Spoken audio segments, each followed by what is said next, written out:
about this new footage from Star Wars Jedi Fallen Order that we've just got. Come on, Ian. Oh, well, it's kind of lucky you came along then, because I've already killed 3 Padawan.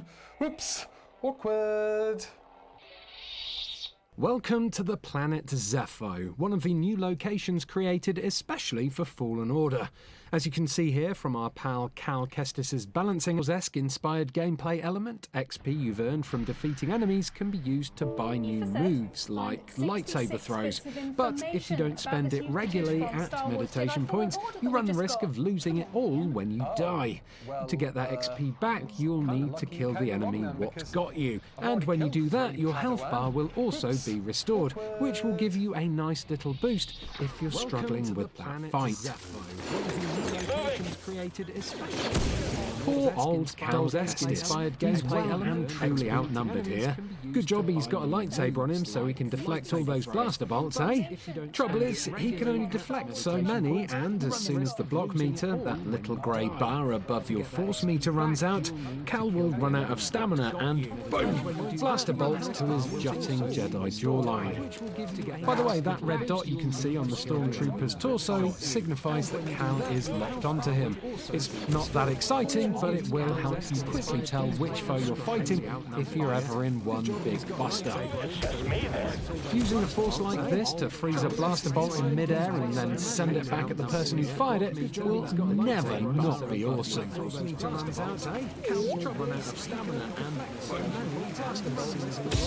The mountainous paths of Zepho are full of environmental hazards, but some of them, like this sheet of ice here, can occasionally be used to your advantage. Here Cal gets his slide on to avoid a pack of stormtroopers. Just be careful not to slide off the edge, because I'm not sure Cal has mastered Force Float yet. A lot of the environmental navigation in Fallen Order takes its cues from games like Tomb Raider or the Uncharted series, but whereas Lara and Nate had to rely on their wits to progress, here Cal is able to use Force Slow to open up a safe route past this water wheel. These poor old scout troopers are about to get into a bit of trouble because even though they're armed with some pretty nifty stun batons, Cal Kestis has been trained in the art of the parry. By parrying that first attack, Cal is able to momentarily stun the scout before booting him in the chest and finishing him off with a big swing of his saber. Parrying actually plays a very large role in this game though. As you can see here, correctly timed blocks can also open up enemies to a cinematic finisher move. Force Push is of course in this game, although as you can see here, it'll probably work a little bit better if your enemies are stood next to a sheer drop. Stay on you. This little healing animation is really cool. I love how when Cal clicks his fingers, BD1 ejects some Bacta, which Cal then catches and injects. Your meds are shown on the bottom left of the screen, by the way, just next to the health bar, so you'll easily be able to tell how many you have left. While there is no human dismemberment in the game, your lightsaber will leave cool scorch marks on your foes, which sizzle away on the exact locations that you cut them. You won't get far. At the culmination of this scuffle, Cal will unlock a skill point, which you can then use at meditation points to unlock the branches of his skill tree. There are 3 branches to this tree: Force, Lightsaber and Survivability, and each skill point allows an upgrade in one of these 3 areas. During the game, Cal and BD1 can also acquire specific skills which unlock pathways through planets and levels. As you can see here, they've just unlocked a shortcut, which should help with the Metroidvania elements of the game. That lanky lump of aluminum there is an Imperial security droid. You might remember its design from Rogue One, in which a reprogrammed ISD called K2SO stole the show. Unfortunately though, this one isn't anywhere near as funny or friendly. Whilst blocking and parrying is a big part of this game, it doesn't necessarily work out in every situation. Sometimes, like right here, enemies will glow red when they're about to launch an unblockable attack. So, unless you really want a face full of fist-shaped metal like Cal's getting here, a dodge is highly recommended. Throwing sabres is a great way to soften up targets from a distance. It does reduce your force bar a bit, which is that blue bar at the bottom of the screen, but every successful block or attack will refill this bar slightly.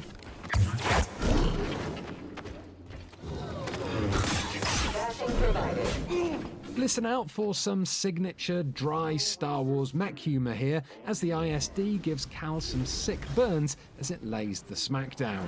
Mortality probable. Sudden movement unforeseen. And here's some more non-human dismemberment for all you dismemberment fans out there. In this cinematic finisher, Cal first removes the ISD's leg, then goes to town on its torso.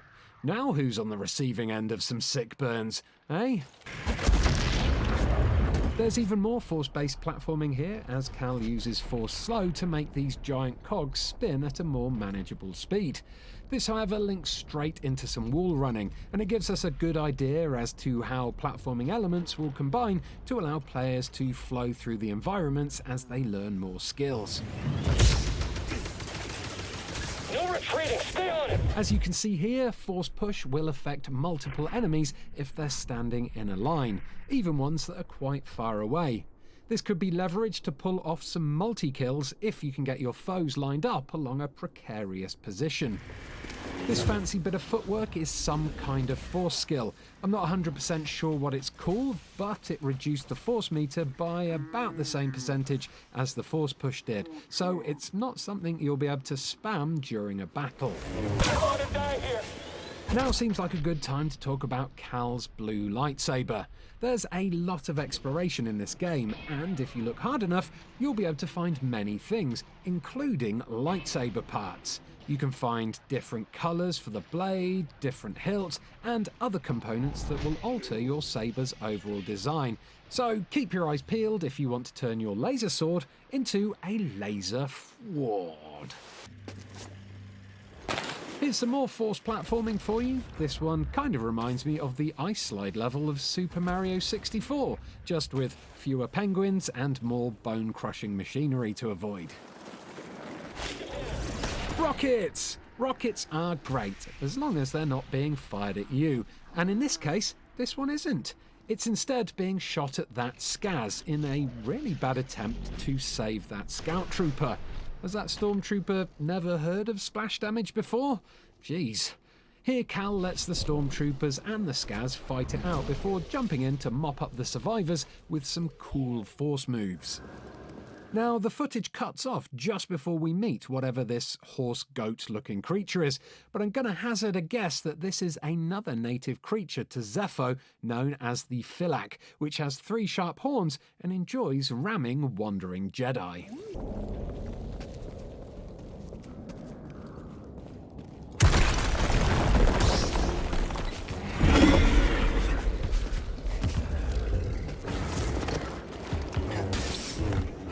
Now, I have no idea what this great big ball bag of a beast is called, but it's got one hell of a left hook. It is pretty slow though, but it does seem to be able to pull off lots of unblockable attacks, something that Cal is able to avoid here with another nifty force move.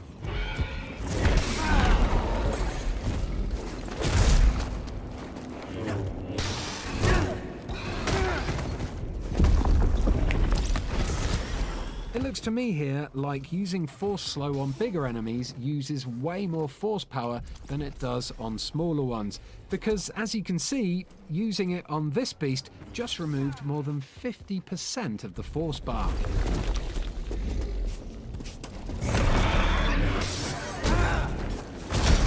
Okay, now this is cool. Cal has weakened this beast enough to perform a finisher on it, which starts with an arm dismemberment and ends with a reverse stab right into its junk. Kinda cruel though, don't you think, Cal? Perhaps he's going to turn dark side after all. Ooh, thanks to Wikipedia, I do know the name for this next enemy. This towering droid is called a Tomb Guardian, and it's part of a group that's charged with protecting the ancient sacred crypts known as Zephonian temples on the planet Zeffo, which I presume is what Cal is inside right now. This is pretty cool. As the Tomb Guardian here charges up a big attack, Cal uses a force push to disrupt its core, forcing the energy ball outside of the Tomb Guardian and causing it to be stunned and drop to its knees.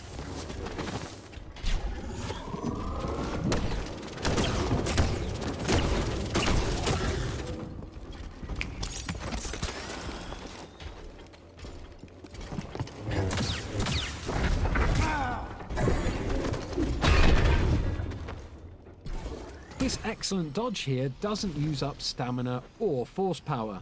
It does increase Cal's cool points though, so remember to use it often in a battle.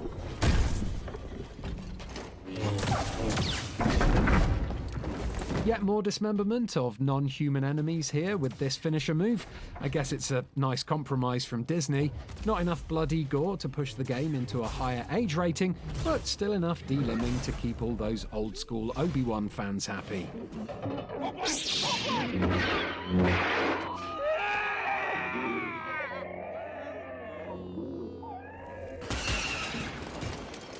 Oh boy, going toe-to-toe with an AT-ST in this game looks cool AF.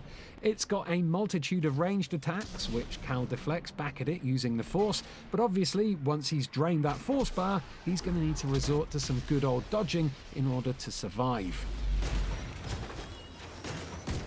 No idea what that ship in the background is called, by the way, but you can see Cal walking out of it in the recent Cal's Mission trailer. So it's a safe bet that this is his primary means of getting from planet to planet within the game.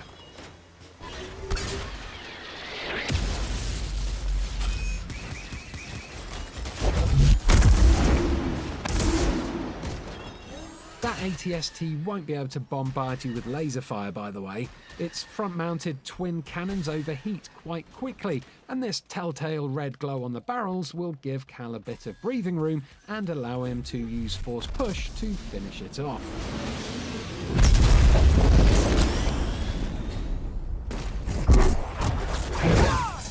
Not the most merciful of actions there, Cal. I'm not 100% sure what would have happened here if Cal hadn't immediately grabbed that Imperial Army pilot, but I'd like to think you'd have had the option of letting him live if they'd have decided not to attack. Here's a good old look at BD1's local map hologram. As you can see, thanks to the handy legend, the yellow areas are exits to unexplored parts of the game world, whilst the red door is a blocked route that will probably be opened sometime later in the game.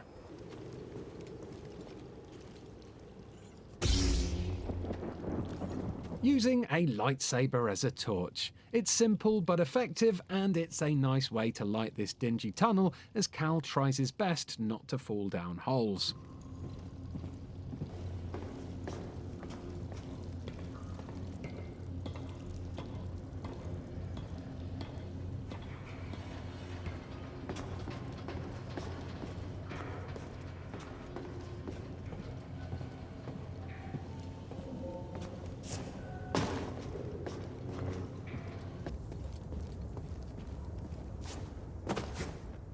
This rock face crumbles quite easily when Cal uses force push against it, but this is one of many routes that cannot be opened until Cal has unlocked a specific skill in his skill tree. Find one of these that you can't break open, come back later when you've increased your Jedi powers, and it should open up new routes for you. This next section is an even better look at how you can flow through the environment. It starts with a big slide, flows into a big jump and punch thing, and then ends with some classic respawn wall running and some Tomb Raider-y rope swinging. Smooth.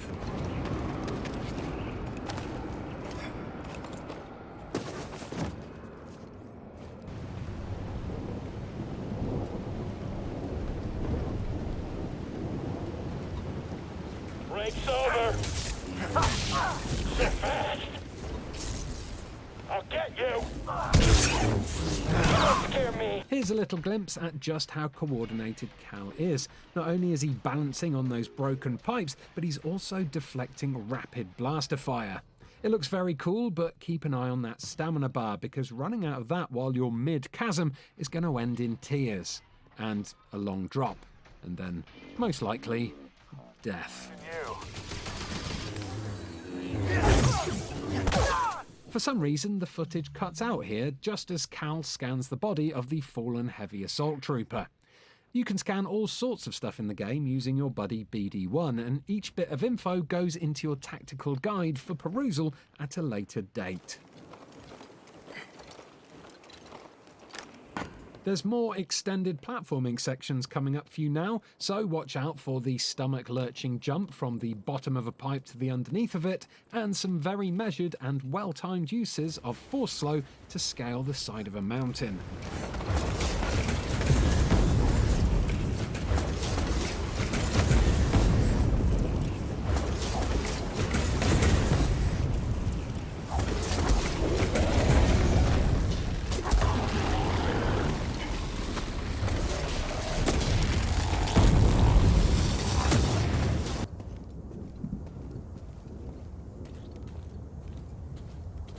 I've got no idea what's in these Zephonian temple ruins, but it certainly looks like Respawn is going to be digging into some old Jedi lore for this game.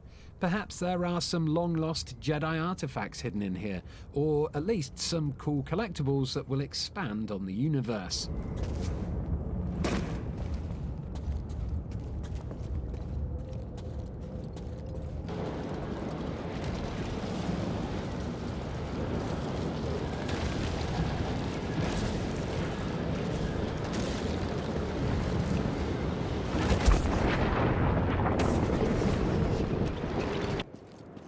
See that? Ugh,